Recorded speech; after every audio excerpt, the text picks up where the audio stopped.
What is up, everybody, and welcome to another episode of Down the Fairway. In this episode of Down the Fairway, I'm going to take you through my mind and what I do after a bad tournament round. I just played round one of the Green Mountain Championship. I only shot a 1 under par, which is well off the pace of what I actually wanted. Now, there's all kinds of ways about how people cope with a bad round. Some people just say, it was a fluke, I'll do better tomorrow.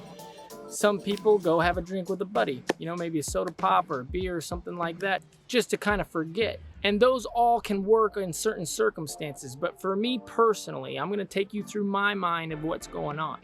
I know of certain shots that I didn't commit to during the round, and I'm wondering why. So I came here to the field right after, it was literally 15 minutes ago, so that I can figure out exactly what was going on, and so that I'm more confident going into the round tomorrow.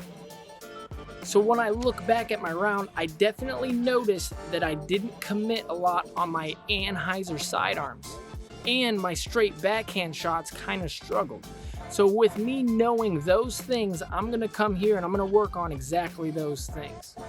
And the way I'm gonna do that is I'm gonna use my Bushnell rangefinder. I'm actually gonna shoot at 270 feet. So I'll use that rangefinder to get that exact distance. Then I'm gonna do the same thing for 200 feet.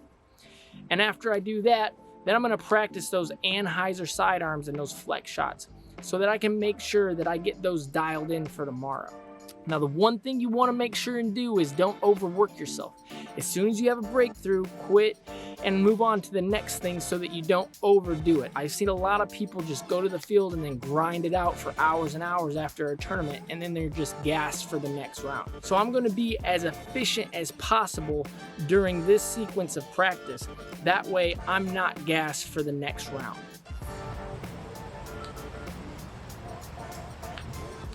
So I actually found 2 great aiming points. One of them's at 270 feet exactly from this spot. The other one's right at 200. The first one is the first base bag, and the second is the second base bag. Those are right at those distances that I want, so I'm gonna start working and figuring out what's going on.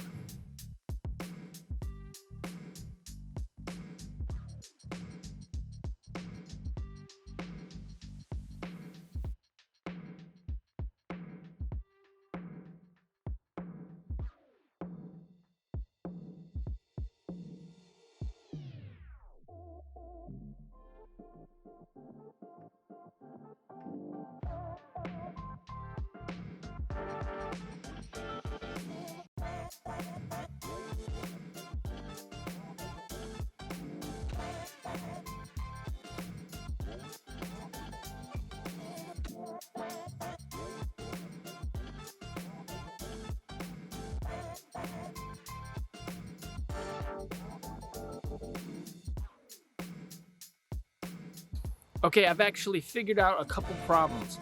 The first one is I'm actually really sore in my left hip. So what I'm gonna do is I'm gonna go home, I'm gonna work that out. Because of that, I wasn't able to really extend as far as I wanted to. But once I figured out that I needed to extend and explode through my shot, I was able to get the wobble out of those shots and be a little bit more accurate.